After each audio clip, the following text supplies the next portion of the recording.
Most men who ever attempt to practice semen retention discover something they never expected at the start, which is that the journey feels chaotic long, before it feels empowering, and the chaos itself becomes the crucible that forges the strength they were chasing in the first place. The reason you feel crazy in the beginning is not a sign that something is wrong with you, but a sign that you are finally confronting the mental noise you used to silence with constant stimulation. Every time you gave in to impulse, you were giving yourself a quick emotional escape.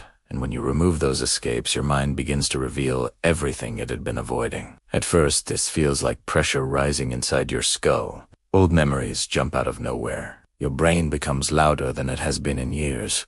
You feel irritated for no reason. You question your decisions. You cycle through bursts of confidence and fear in a single day. You wonder why on earth you chose to start this. This early storm is what makes most people quit. They think the discomfort signals that they are breaking down, when in reality it is the first stage of mental detox. When a man stops numbing himself, the mind reacts like a body that has been deprived of a familiar drug. Not because semen is some mystical fuel, but because your habits were regulating your emotions, and now your emotions have nowhere to hide.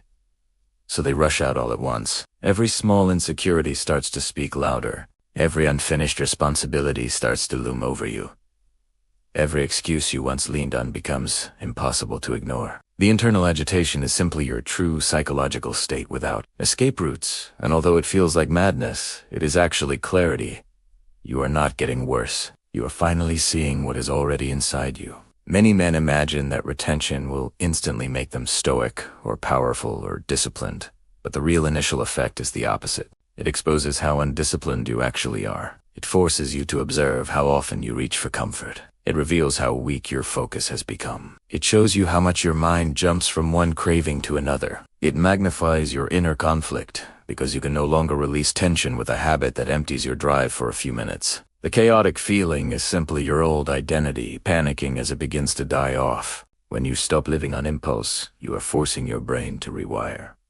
This rewiring process is not pleasant. Your attention feels fractured because you are learning to control urges instead of letting urges control you. Your body feels restless because it was conditioned to expect quick relief whenever stress appeared. Your emotions feel unpredictable because you are no longer smoothing them over with instant gratification. The early stage feels crazy because you are transitioning from one internal system to another, and transitions rarely feel calm. Another reason the beginning feels turbulent is that retention shines a spotlight on underlying anxiety. When you constantly avoid discomfort through a quick release, you tend to suppress stress instead of processing it. Once you remove the escape, your brain begins pushing all the suppressed stress back to the surface, and since you are not used to dealing with it consciously, it feels overwhelming. You might feel paranoid or sensitive or strangely aggressive. You might feel overly emotional one day and then totally numb the next. These fluctuations are not warnings that you are losing control, but signals that your nervous system is recalibrating. It is similar to cutting out junk food. Before you feel healthy, you feel cravings, mood swings, and agitation because your body is breaking old patterns. The same is true here, but on a psychological level. The confusion is part of the process. The chaos is the bridge between who you were and who you want to be. This is the stage where many men begin to think they are unique in their struggle. They assume other people are breezing through retention while they alone are dealing with mental storms. That is not the truth. The early psychological turbulence is nearly universal. It is not a sign of personal weakness. It is the natural reaction of a brain that is adjusting to delayed gratification and self-control. Once you understand that the early discomfort is predictable, you stop taking it personally. You stop thinking you are failing and start seeing the discomfort as evidence that your brain is actually adapting. Eventually, something interesting begins to happen. After days or weeks, or sometimes longer, depending on your habits, the crazy feeling slowly transitions into a feeling of presence. The noise in your head begins to quiet. Your ability to focus begins to grow. Cravings become less frequent. You feel the sense of mental pressure, but now the pressure is not chaotic. It is directional.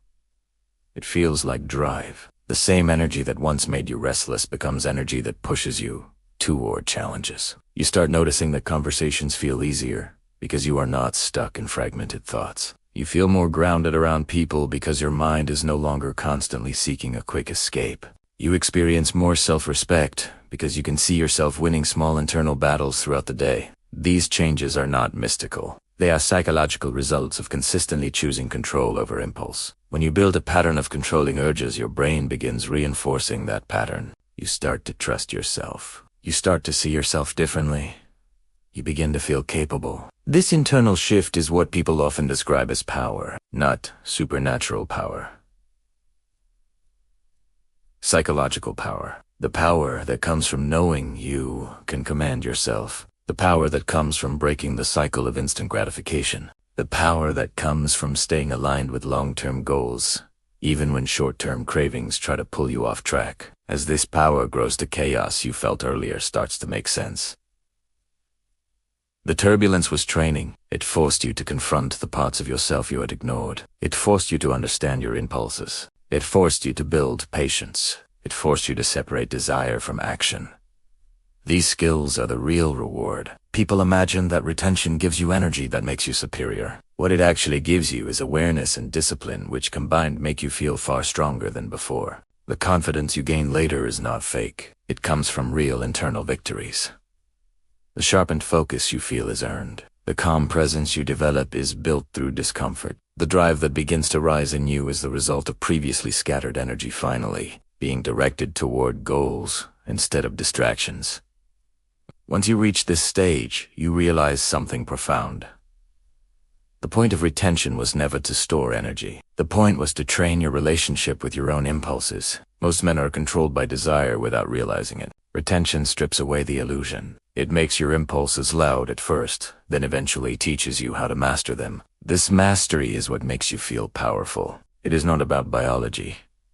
It is about psychology. You learn how to push through discomfort instead of running from it. You learn how to endure tension without collapsing. You learn how to choose long-term rewards over short-term relief. You learn how to sit with emotions without hiding from them. You learn how to build momentum through self-control. These lessons accumulate and eventually transform how you carry yourself. The crazy feeling at the start is the messy part of transformation. It is the internal demolition required before reconstruction. Men who quit early never reach the powerful stage because they never complete the demolition. They mistake turbulence for failure when in fact turbulence is the initiation. The men who stay through the discomfort are the ones who later appear calmer, stronger, more focused, and more ambitious. They did not become that way because retention magically changed them. They became that way because retention forced them to build psychological muscles. After enough time you realize you are no longer fighting yourself. You no longer fear urges because you understand them. You no longer rush toward distraction because you can sit with your own mind. You no longer crumble under stress because you have learned to handle tension rather than escape it. And eventually the same mind that once felt chaotic becomes clear and directed.